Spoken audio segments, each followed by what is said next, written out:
এই মুহূর্তের গুরুত্বপূর্ণ খবর, আরজিকর হাসপাতালে ডাক্তারি পড়ুয়ার রহস্য মৃত্যু এবং এই রহস্য মৃত্যুকে কেন্দ্র করে ইতিমধ্যেই শুরু হয়েছে তদন্ত। হাসপাতালে পৌঁছেছেন কলকাতা পুলিশ কমিশনার বিনীত গোয়েল এবং কলকাতা পুলিশের শীর্ষস্থানীয় পদাধিকারীরা। তদন্ত শুরু হয়েছে, ফরেনসিক টিম ঘটনাস্থলে গিয়েছে, কিন্তু যে সেমিনার হলে এই তরুণী চিকিৎসকের মৃতদেহ উদ্ধার হয়েছে তার বাইরে পড়ুয়ারা বিক্ষোভ দেখাচ্ছেন। প্রিন্সিপাল আসা না পর্যন্ত বিক্ষোভ চালিয়ে যাবেন তারা, এমনটাই জানানো হয়েছে পড়ুয়াদের পক্ষ থেকে। ইতিমধ্যেই একটি তদন্ত কমিটি গঠন করা হয়েছে চিকিৎসকের মৃত্যুর ঘটনার তদন্তে, কিন্তু পড়ুয়াদের পক্ষ থেকে সেমিনার হলের সামনে তারা বিক্ষোভ প্রদর্শন করছেন। দেহ ঘিরে বিক্ষোভ প্রদর্শন করছেন আবাসিক চিকিৎসকরা। প্রিন্সিপাল তাদের সামনে না আসা পর্যন্ত, তাদের বক্তব্য না শোনা পর্যন্ত তাদের বিক্ষোভ চলবে বলেই জানানো হয়েছে।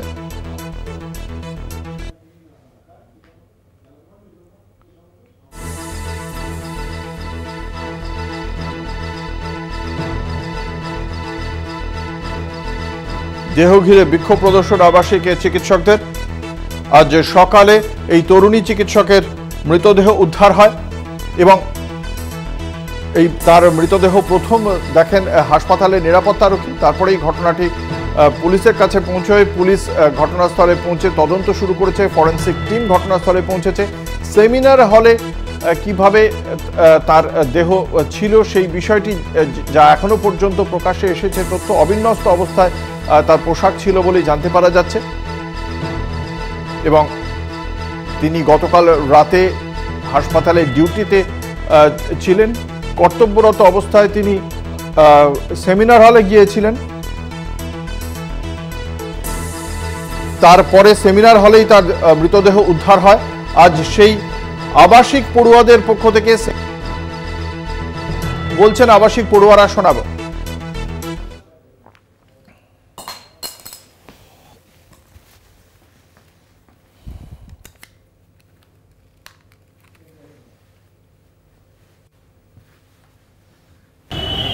तो on duty physician department of medicine RG Kar medical college and তারপরে পরে এরকম একটা অপ্রত্যাশিত ঘটনা, মার্ডার, যেটা আমরা মানে আমাদের কাছে খুবই সাসপিসিয়াস সারকামস্টান্সেস লেগেছিল।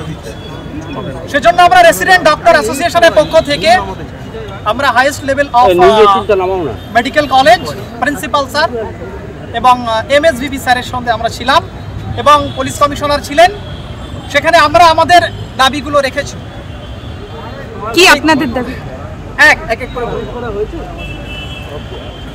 Judicial magistrate inquiry, not executive magistrate.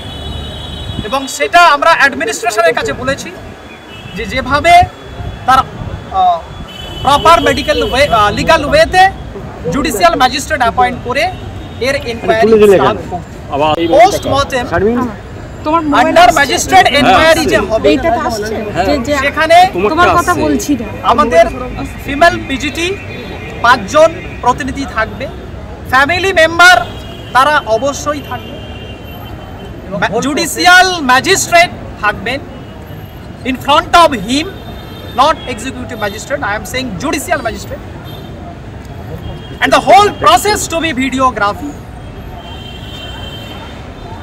এটা সেকেন্ড। অ্যাডমিনিস্ট্রেশন যদি কোনো দাবির সাথে সহমত পোষণ না করে তো আমরা আমাদের স্ট্রাইক অলরেডি চলছে এবং প্রোটেস্ট, সেটা আমরা যারা স্ট্রাইক করছে এমার্জেন্সি সার্ভিসেস চলছে। বাকি এমার্জেন্সি সার্ভিসেস ছাড়া নন এমার্জেন্সিয়াল সার্ভিসেসগুলো হচ্ছে আমাদের পিজিটি যারা আছে রেসিডেন্ট ডক্টর অ্যাসোসিয়েশন, যতক্ষণ না এই কমিটি ফর্মেশন বা এগুলো হচ্ছে ততক্ষণ পর্যন্ত আমরা সলিডারিটিতে মৌমিতা দেবনাথের কাছে।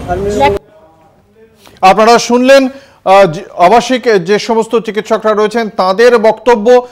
জরুরি পরিষেবা তারা প্রদান করবেন, কিন্তু যতক্ষণ পর্যন্ত তাদের দাবি মেনে হাসপাতাল কর্তৃপক্ষ সিদ্ধান্ত না নেবেন ততক্ষণ পর্যন্ত তারা অন্যান্য যে সমস্ত চিকিৎসা পরিষেবা রয়েছে তা বন্ধ রাখার পথে হাঁটতে পারেন, এই হুঁশিয়ারি দেওয়া হয়েছে চিকিৎসকদের পক্ষ থেকে। জুনিয়র চিকিৎসকরা কার্যত কর্মবিরতিতে চলে গেলেন একথাই বলা যায়। সেমিনার হলের সামনে বিক্ষোভ প্রদর্শন করছিলেন তারা এবং তারপর তারা প্রিন্সিপালের সঙ্গে দেখা করতেও চেয়েছিলেন। তাদের বক্তব্য, যেভাবে এই বিষয়টিকে দেখা হচ্ছে তার থেকে আরও বেশি গুরুত্ব দেওয়া প্রয়োজন, কিন্তু সেই গুরুত্ব দেওয়া হচ্ছে না হাসপাতাল কর্তৃপক্ষের তরফ থেকে। তারা তদন্তের দাবি করছেন, বিচার বিভাগীয় তদন্তের দাবি করছেন তারা।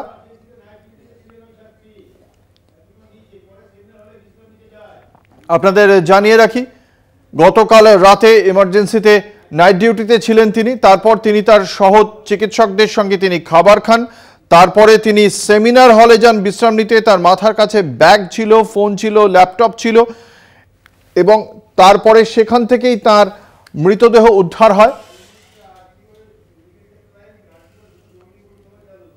আর এই ঘটনার প্রেক্ষিতে খুব স্বাভাবিকভাবেই পড়ুয়ারাও সার্বিকভাবে আরজিকর হাসপাতালের নিরাপত্তা নিয়েও উদ্বেগ তৈরি হয়েছে এবং পড়ুয়াদের একাংশের পক্ষ থেকে, আবাসিক যারা রয়েছেন তাদের পক্ষ থেকে বিক্ষোভ প্রদর্শন করা হয় এবং তারা এই মুহূর্তে কর্মবিরতিতে চলে গিয়েছেন। তাদের বক্তব্য, শুধুমাত্র জরুরি চিকিৎসা পরিষেবা দেওয়া হবে, বাকি যে চিকিৎসা পরিষেবা তাতে কিন্তু তাদের পক্ষ থেকে কোনো সহযোগিতা থাকবে না। স্পষ্ট জানিয়ে দেওয়া হয়েছে, এই হুঁশিয়ারি দেওয়া হয়েছে হাসপাতাল কর্তৃপক্ষকে। তাদের বক্তব্য, হাসপাতাল কর্তৃপক্ষ যদি তাদের দাবি মেনে তদন্তের ক্ষেত্রে সুনির্দিষ্ট কয়েকটি পদক্ষেপ না করে তাহলে সেক্ষেত্রে তারা এই কর্মবিরতি চালিয়ে যাবেন। আপনাদের জানিয়ে রাখি, এই ঘটনার প্রেক্ষিতে এখনো পর্যন্ত কলকাতা পুলিশ কোনো বিবৃতি না দিলেও বিজেপির আইটি সেলের হেড তিনি ইতিমধ্যেই পোস্ট করেছেন এক্স হ্যান্ডেলে যে ওই তরুণী চিকিৎসককে ধর্ষণ করে খুন করা হয়েছে। তারপরে শিলিগুড়ির বিজেপি বিধায়ক শঙ্কর ঘোষ, তার কি বক্তব্য আমরা শোনাবো।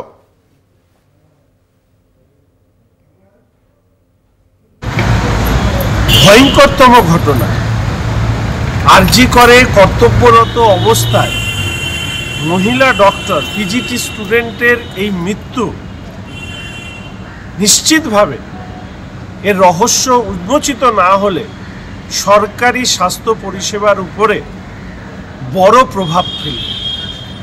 এর আগেও আমরা দেখেছি যে সারা রাজ্যের মেডিকেল কলেজগুলিতে বিভিন্ন অব্যবস্থার কথা। আরজি করের অতীত ইতিহাস নিশ্চিতভাবে তার বেশ কিছু ইঙ্গিত বা উপাদান খবরের মাধ্যমে সারা রাজ্যের মানুষ জেনেছেন। এইরকম একটি পরিস্থিতিতে আরজি করে নৈশকালীন ডিউটি করবার সময় একজন ডাক্তারি পড়ুয়া ছাত্রীর এইভাবে মৃত্যু নিশ্চিতভাবে মেনে নেওয়া যায় না।